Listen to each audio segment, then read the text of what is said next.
back to my channel and welcome to my kitchen. Today I thought I would share with you a few of my favorite cookbooks that I've actually been using a lot lately.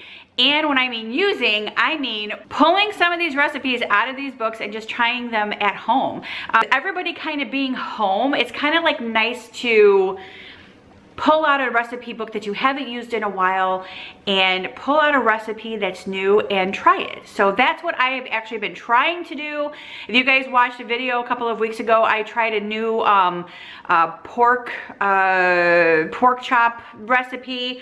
And it's in one of these cookbooks here, but I have five cookbooks that I actually use quite often. Some of them I have not used a recipe from just yet, but I do have my eye on a few things, but a couple of them I actually use all the time.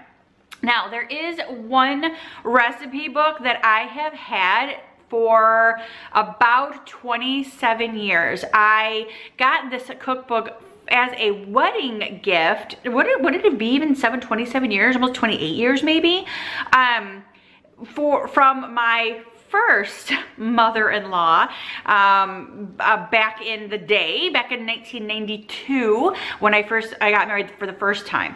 I'm since divorced from them. But anyway, nonetheless, she got me a cookbook as a wedding present, and I've really enjoyed that cookbook. And not that I like never wanted to part with it, but it's like one of the old school Better Homes and Gardens cookbooks. This thing is, like I said, so old, 28 years old maybe. But I refer to this cookbook all the time for when I am making cornbread. And you can actually, the pages in this thing are so crumpled and crinkled that you can actually see another recipe that I actually used to use out of this one is a banana bread recipe, and you can see how I've highlighted everything. I've added some notes down here. I mean, you can just see like the paper is all torn, and like the pages are just so distressed because it's so old, and I've used this one a lot. Like I said, the other one in here is cornbread. I used the recipe in here for peanut butter coffee cake. This was years ago. Another thing that I used this for, and I don't remember biscuits I think was another one. Oatmeal raisin cookies, or scones, I think I used it one time for it. Now again, this was years ago, but nonetheless, this is and I don't even know what year, like if this one actually has a year on it of like how old these books are. Now, mind you, I do know that this one is about 28 years old because that's when I got it, but nonetheless, I actually have extra like little recipes in here that I've held on to. Like I have this one in here that I've held on to. I put it in here so I wouldn't get lost. I have this one in here so it wouldn't get lost. That one looks really good. That's a chicken and broccoli Alfredo made with a cream of mushroom soup, like Campbell's. Oh my gosh, so good. That sounds so good. But anyway, again, one of my very first cookbooks, and again, this is one of the cookbooks that I actually turn to a lot when I am looking up recipes or looking to make that like old, you never know to find it type of thing. Another thing that I like about this cookbook is that it kind of gives the like a boiling point for meat, for poultry. It gives weights and measures, and sometimes I have to like look and see like, okay, how many of these do I need to equal this? So sometimes I'll have to look in here and look. Microwave tipping tips.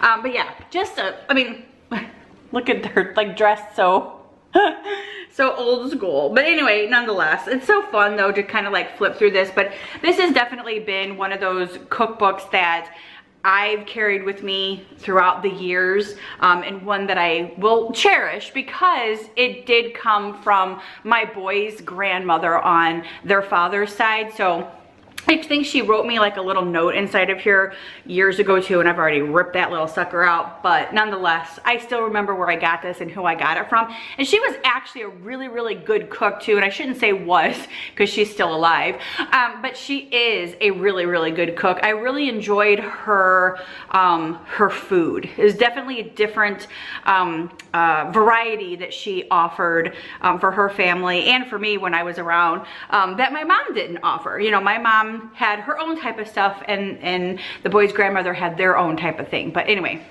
one of my favorite all-time cookbooks is a very just old cookbook.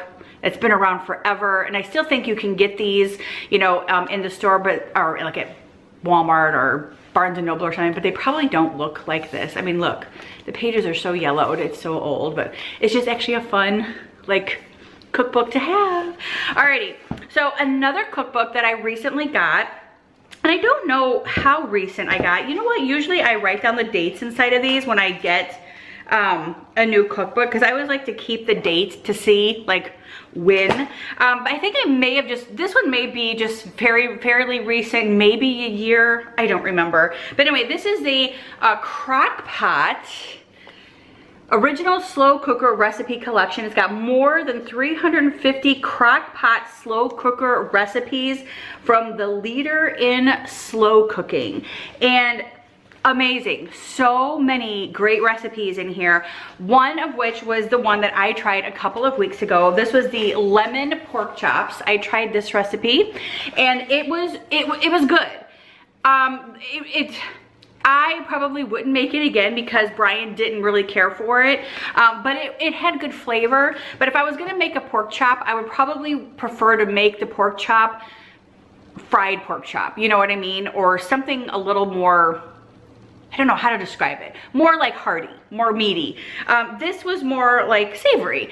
But anyway, it was really good. It, you know, you had to have the pork chops and tomato sauce, onions, peppers. This is the one where Brian said, you know, it kind of tasted more like a stuffed pepper than it did pork chops. And I would agree with that. So it tasted more on the stuffed pepper side than it did, but it was good nonetheless. And again, I was trying to venture out, so I used that one. So that one is the, like I said, lemon pork chops. It's a really, really good recipe, easy, cooks all day long. The meat was very, very soft and tender when you cut into it, because I kind of like it when it pulls apart like that. But again, another one of the great recipe books that I have enjoyed.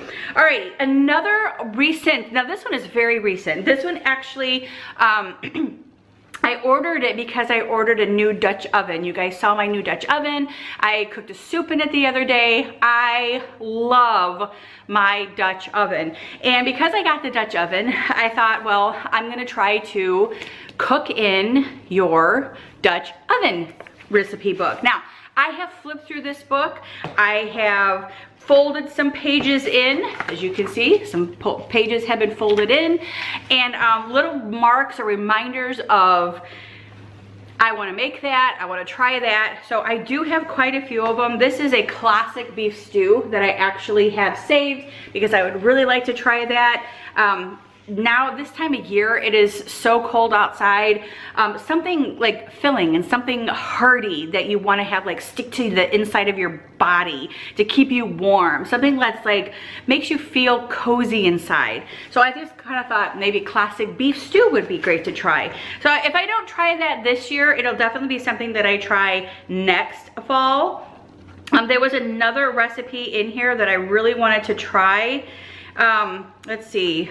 Oh my gosh, I don't know about you guys, but I love hush puppies, and I definitely wanted to try this recipe. Let's see, cornmeal, all-purpose flour, baking powder, baking soda, salt, cayenne pepper, 1 cup of buttermilk, eggs, chopped onion, and quarts of peanut or vegetable oil. Now, I have everything on this list except for the buttermilk. I would have to have buttermilk in order to make this today, if I wanted to make it today. But these, don't these look so good? Like, I love hush puppies. Hush puppies are so good. So that was one of the things, another thing in this I wanted to try. There's an onion casserole in here too that I thought looked really, really good too. And I love onion. I've been like craving onion, I don't know, for the past couple of weeks. So like anything that I make, I've been like adding a lot of onion to it. Man, where did that go? Oh, these soups look amazing too. Okay, maybe it's not in this cookbook. I thought that maybe it was. But anyway, nonetheless, another really good cookbook to have. This one is a hearty minestrone. Look at that. That is a really, really another hearty soup. That looks so, so good. But anyway, interested in this one, cook it in your Dutch oven. If you guys have a Dutch oven, I definitely recommend this one. I will definitely be making some stuff out of here, and maybe within the next couple of weeks or so, I might attempt to try those hush puppies because those look so, so good. Alrighty, so another cookbook that I use a lot, and actually this cookbook sits on my counter all the time, and it sits inside of, on top of, or it sits in this like cookbook holder or book holder or whatever, and I got this at Hobby Lobby like a couple of weeks ago. It looks like a cutting board, but it's actually got a little spot there where you can put your book, and it's actually, this is the Magnolia Table Joanna Gaines cookbook. Everybody needs this cookbook. If you guys like Joanna Gaines, like I do, this cookbook is something that you definitely need in your kitchen. I have two places that I have marked off that I use a lot. The first one was the banana bread. It's the after school banana bread that she makes and shares. I made this banana bread, what, 2-3 weeks ago. So good. It turned out so amazing. Brian was so impressed. The only thing that I didn't do is I put it in too small of a pan, and it kind of needed to cook a lot longer. So I kind of ruined it that way, but the inside was a lot better. Brian doesn't like the outsides anyway. He prefers the inside, so it kind of worked out to his benefit.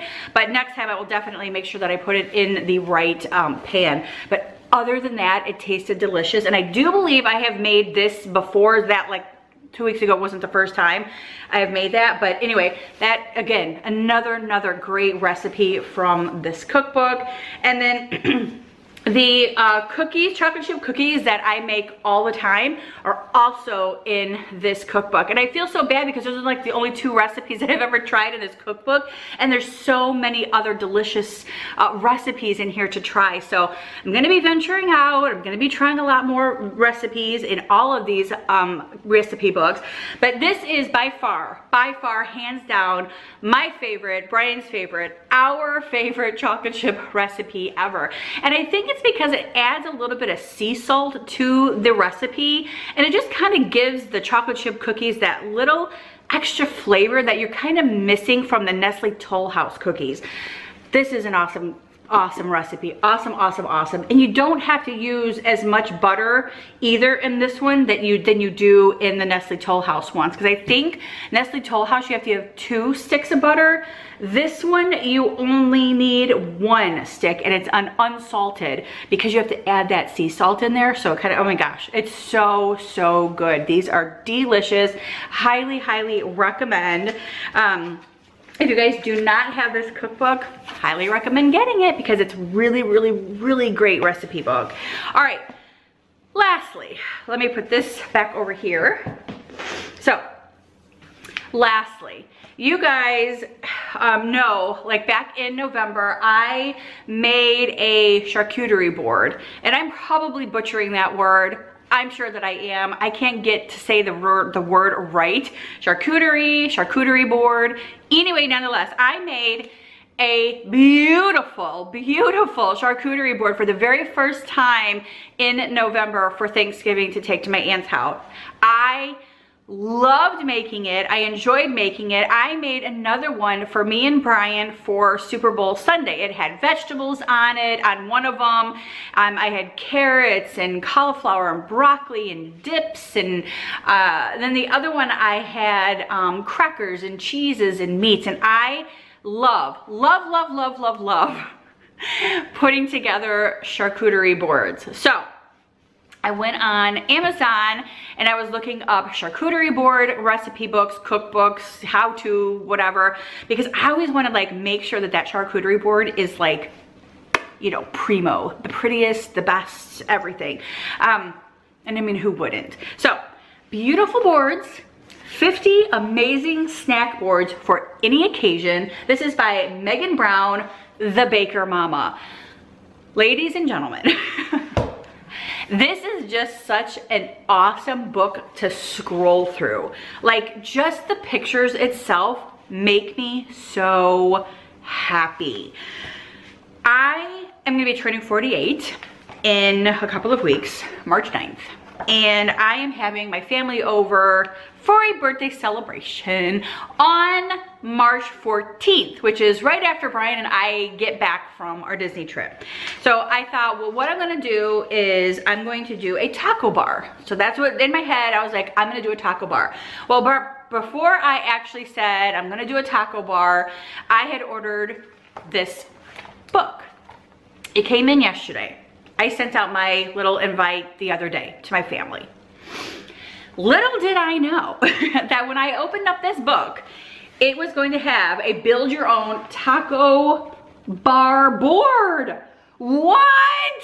I was like, okay, this is so cool. So what I'm gonna end up doing is for my birthday, instead of doing like a taco bar, I'm gonna do a taco board. And I am so freaking excited about it. So obviously it has all of the taco fixings on here: hard shell, soft shell, refried beans, ground beef, chicken, shrimp, cheeses, onions, peppers, guacamole. It's got it all. It's got it all. And this little cookbook or charcuterie board, recipe book, gives you all of the things that you're going to need to build these boards. So amazing. So amazing. I mean, could you build one without it? Sure you could, but come on. If you could follow along with a picture and place everything so perfectly like this, wouldn't you want to do that? I mean, I do. I want to. Okay, so with the taco board I'm gonna be doing, I also thought about doing a, wait till you see this. Wait. Oh my gosh. They have a birthday one. Where did it go? Oh my gosh. So I should have, well, okay, they have a decorate your own cupcake board where you can lay out all of like the cupcakes that you've already baked and then all of the goodies and the things you want to put on it. They've got frosting and the little pipette, is that pipettes? Little squeezy thingies to put on your cupcakes. Oh my gosh. But a s'mores board, that is amazing. A barbecue board, what? There's so many. They have sandwiches and cold cuts, a Cobb salad board. This is just, oh my gosh. I was just like going through this and, okay, I don't want to lose that page. So let me try to see if I can find, oh yeah, you guys will have to see. Look at this one for New Year's Eve. A New Year's Eve board. Look at that. How cool. And it gives, again, it gives you all of the stuff that you're gonna need to build this board. All right, let me find the cake really quick. The little cake, it's so cute.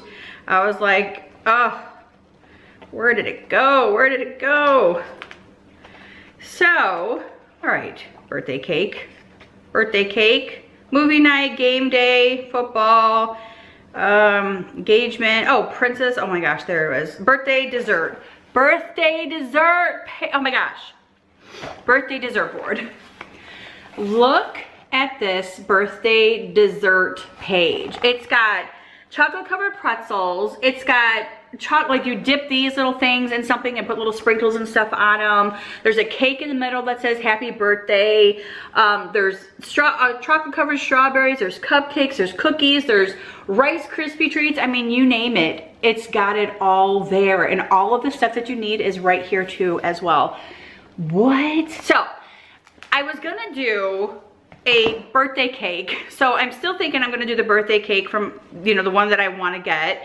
And then I think I might sit that in the middle and then just kind of put things around it that that will help accent that cake. And then I was gonna show you guys a picture of the cake that I want to do for that day. So this is the cake. Can you guys see it? Oh, come on. There it is. There's the cake. It's like a Disney cake. Isn't that great? So I thought if I put that like in the center of a board and then just kind of put stuff around it, you know, the chocolate covered pretzels and stuff like that too. So I thought I would do that. Oh my gosh, it's gonna be so much fun. So those are some of my ideas. I definitely know I'm gonna be doing the taco board. I definitely know I'm gonna be doing the cake board. And there's just so many other boards in here that I'm gonna be doing. There's a Valentine's board. There's a Mardi Gras board. There is a 4th of July board in here. So this summer, it's gonna be nothing but charcuterie board galore for me, because every place that I go, any place that I get invited to, right here, this is happening. This is happening. So right now, this is gonna be like my favorite like little book, and I'm gonna hold on to it. I'm gonna love it. I'm gonna squeeze it, and I'm never gonna let it go.